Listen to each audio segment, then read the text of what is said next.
Time now for business. Let's say hello to Kate Moody. Hi, Francois. First day of school here in France. 11 children aged 11 and upwards have to wear these things. It's not just school children, though.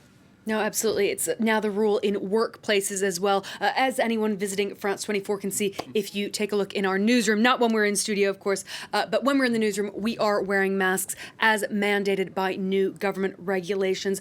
The French government defending that policy as important to relaunching economic activity here. Now, France has, of course, been plunged into recession. GDP contracted nearly 19% in the period from April to June. And in order to prevent a second lockdown and further economic damage that would come with it, the government has ordered employees to wear masks in shared workplaces. Now, some companies have complained that they haven't had enough time to prepare and adapt, while many workers say that it's uncomfortable to wear masks all day long. While visiting one French tech company on Tuesday morning, a government representative described the mask order as not ideal, but he said it was crucial to keep the economy going. Aujourd'hui, le gouvernement souhaite garantir la sécurité sanitaire des salariés, des clients, des entrepreneurs, et aussi permettre à l'économie de se développer, de reprendre, de façon à ce que notre pays puisse surmonter cette crise à la fois sanitaire et économique. Et donc, quand on a cette perspective, le choix, il n'existe pas. Il faut mettre le masque pour garantir l'activité économique. Well, unemployment across the Eurozone ticked slightly higher in July, despite a raft of government support measures and the continued easing of lockdown restrictions. Economists warn the workforce could face another major blow in the coming months, as Yenna Lee explains. As the coronavirus pandemic continues to rage, it seems like the European Union has joblessness under control for now. In Eurozone countries, the official unemployment rate has gone up from 7.7 to 7.9% in 1 month. That's 340,000 more people looking for jobs in July. But experts say the numbers don't reflect reality. Governments created programs to help employers pay their workers, but they're temporary schemes that will run out soon in most countries. Meanwhile, the euro area's inflation rate turned negative in August for the first time since 2016, putting pressure on the European Central Bank to further expand its stimulus package. The first European country to be crippled by the health crisis was Italy. Its economy shrank 12.8% in the second quarter this year, a warning for its neighbouring countries. There's more optimism, though, in the bloc's biggest economy.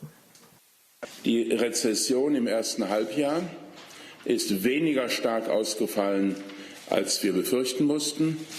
Und der Aufschwung nach dem Tiefpunkt und dem Höhepunkt der Einschränkungen geht schneller und dynamischer vonstatten, als wir es zu hoffen gewagt hatten.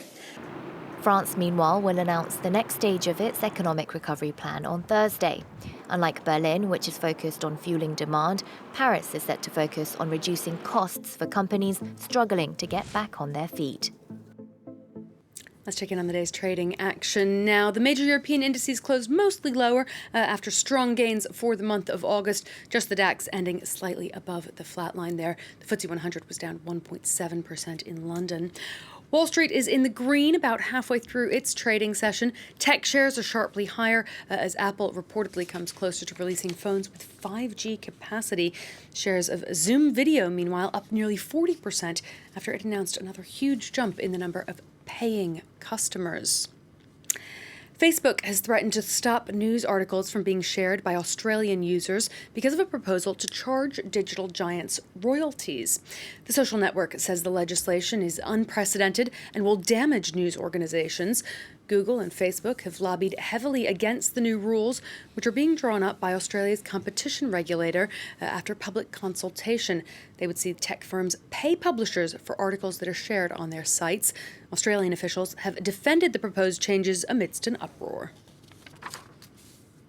We want a sustainable media environment, and key to that is to see payment for original journalistic content. And so we're committed to these reforms. We won't be bullied, no matter how big the international company is.